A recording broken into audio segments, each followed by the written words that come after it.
حضرت ابو جری جابر بن سلیم رضی اللہ عنہ سے مروی ہے، میں نے رسول اللہ صلی اللہ علیہ وآلہ وسلم سے کہا کہ مجھے نصیحت کیجیے۔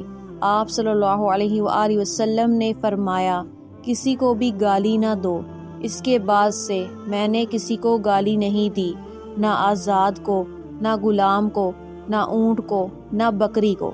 اور آپ صلی اللہ علیہ وآلہ وسلم نے فرمایا، کسی بھی بھلائی کے کام کو معمولی نہ سمجھو، اور اگر تم اپنے بھائی سے خندہ پیشانی سے بات کرو گے تو یہ بھی بھلائی کے کام میں داخل ہے۔ اور اپنا تہبند نصف ساق تک اونچی رکھو، اور اگر اتنا نہ ہو سکے تو ٹخنوں تک رکھو، اور تہبند کو ٹخنوں سے نیچے لٹکانے سے بچو، کیونکہ یہ غرور و تکبر کی بات ہے، اور اللہ عز و جل غرور پسند نہیں کرتا۔ اور اگر تمہیں کوئی گالی دے اور تمہارے اس عیب سے تمہیں آر دلائے جسے وہ جانتا ہے، تو تم اسے اس کے اس عیب سے آر نہ دلاؤ جسے تم جانتے ہو، کیونکہ اس کا وبال اسی پر ہوگا۔